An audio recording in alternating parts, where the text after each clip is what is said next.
고추가 잘 자라고 있나요? 저는 마지막 추비를 하였고 고랑에도 물을 넣고 있습니다. 추비는 언제, 물주기는 언제 어떻게, 전문가 분들의 멋진 조언들이 있지만 중요한 것은 추비도 물주기도 자신의 고추밭 상황에 맞는 판단을 하셔야 합니다. 지역이 다르고 밭 만들 때 퇴비와 비료를 넣는 양도 모두가 다르고 진흙 땅에 심었는지 모래 땅에 심었는지도 다르고 고추 종자도 다르고 퇴비의 종류와 비료의 종류도 다르기 때문에 고추 관련 정보와 조언은 각자의 방법이기 때문에 시청자분들은 참고 자료로만 이해를 하셔야 합니다. 쉬운 예로 물 빠짐이 지나친 땅에는 비료도 퇴비도 더 많이 넣거나 자주 넣어야 하며 물도 더 자주 주어야 합니다. 반대로 물 빠짐이 나쁜 땅에는 비료도 퇴비도 조금 덜 넣어야 하며 물 주는 횟수도 줄여주어야 합니다. 그렇다면 추비와 물 주는 양과 횟수를 어떻게 하면 그나마 도움이 될 수 있을까요? 자신의 고추밭은 자신이 직접 눈으로 확인하는 게 최고의 방법입니다. 점적 코스로 물을 주말마다 2시간 정도 넣고 있지만 혹시나 해서 멀칭을 부분 걷어내고 두둑의 수분 상태를 확인합니다. 생각보다 수분 상태가 심각한 정도입니다. 먼지가 날 정도로 두둑의 밑에는 수분이 없습니다.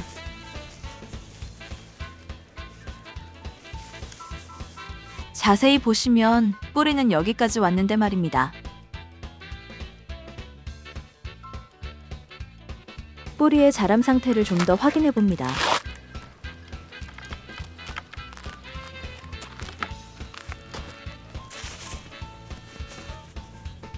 뿌리 내림은 멀칭 하단부까지 자라고 있다는 것을 확인할 수 있었습니다.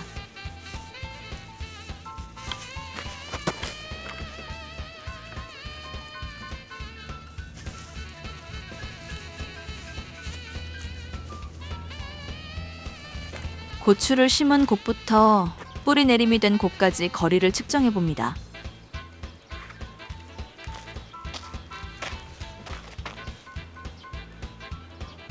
고추의 키는 1m 정도가 조금 넘는데 잔뿌리는 50cm까지 내림을 하였습니다. 이 정도면 6월 말 또는 7월 초까지는 뿌리가 고랑까지 내림이 될 것으로 판단됩니다. 방금 전 영상에서 무엇을 보고 무엇을 해야 하는지 생각해 보셨나요? 뿌리는 멀리 가 있는데 위에 설치된 점적 코스만으로는 수분 부족 해결의 한계가 있고 중간 추비는 물론이고 마지막 추비도 급한 상태로 이해하시면 됩니다. 비오는 효과의 물주기는 아니지만 최대한 효과적인 물 주는 방법을 먼저 시작하겠습니다.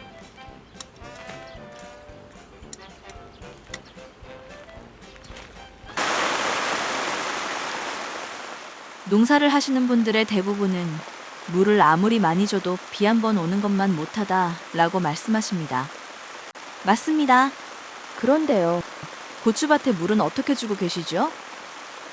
30분 동안 30mm 내리는 비와 3시간 동안 30mm 오는 비는 같은 양의 비가 온 것이지만 밭에 내리는 비는 3시간 동안 30mm 온 비가 몇 배 더 많은 비가 됩니다. 30분 동안 30mm가 내리는 소낙성 비는 땅에 흡수가 되기 전 흘러내려가는 것이 더 많기 때문입니다. 저의 밭의 경우는 작년보다는 올해가 비가 더 자주 온 것으로 알고 있습니다. 그런데 작년보다 가뭄 정도는 2배가 심합니다. 왜 그럴까요? 작년보다 낮 온도가 높고 바람도 많은 편이라서 수분 증발이 더 많아졌기 때문입니다. 요즘 날씨로는 고랑에도 물을 넣는 게 좋습니다. 고랑에 물을 넣으면 삼투압 작용으로 두둑을 타고 수분이 두둑으로 올라갑니다. 저의 경우는 아직은 고랑까지 뿌리가 오지 않았기 때문에 물을 가두어주고 있지만 이달 말쯤부터는 뿌리가 고랑까지 오기 때문에 그때도 가물면 물을 가두어주지 않고 흘려보내는 방법으로 줘야 뿌리 손상이 되지 않습니다.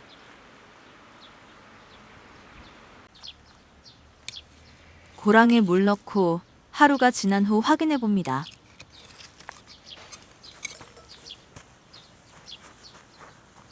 고랑에 물을 넣었으니 바닥이 축축한 것은 당연하고요.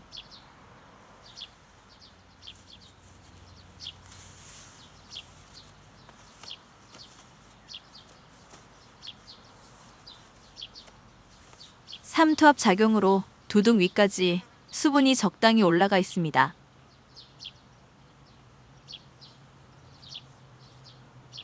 물을 많이 줘도 비 한 번 오는 것만 못하다를 알고 계시다면 물 주는 정확한 방법에 대한 이해가 되셨나요?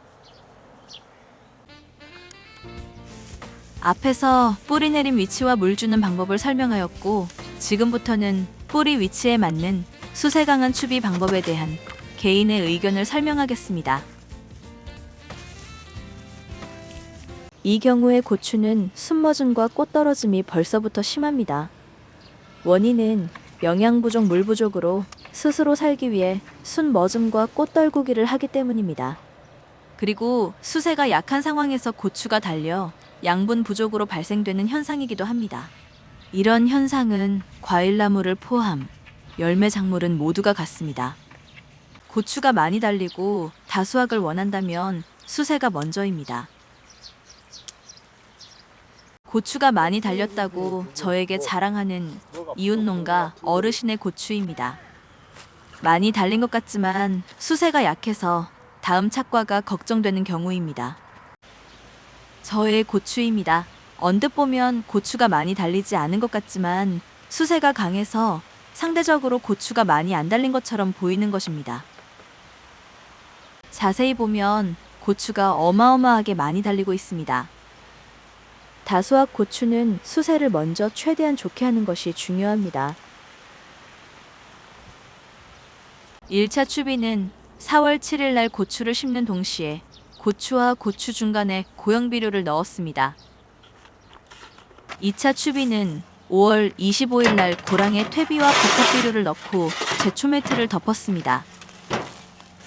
그리고 3차 추비도 2차 추비를 한 같은 날 고형 비료를 넣었습니다. 더는 추비를 하지 않아도 되지만 잘 자라는 모습이 보기 좋아서 복합비료를 팁으로 주었는데 마지막 추비이자 4차 추비가 되었네요. 너무 성급한 추비일까요? 저의 이론은 추비의 종류에 따라 다르다입니다. 질소는 추비 3일 후부터 고추가 흡수를 시작합니다. 밑거름을 충실히 하였기 때문에 질소 효과는 기대를 하지 않아도 됩니다. 인산과 칼륨은 흡수 기간이 길며 칼슘이 되는 석회는 빨라야 3개월 후부터 흡수가 됩니다.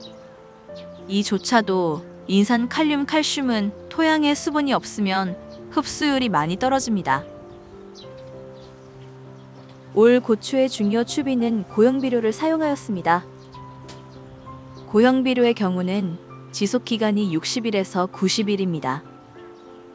암튼 저의 경우의 추비를 보여드리고 설명드린 것이니 참고하시고요. 결과는 다음에 방송할 것을 약속하며 한여름 꽃머즘, 순머즘의 가장 큰 원인은 물관리이니 물 주는 방법은 저처럼 하시는 게 좋습니다. 시청해주셔서 감사합니다.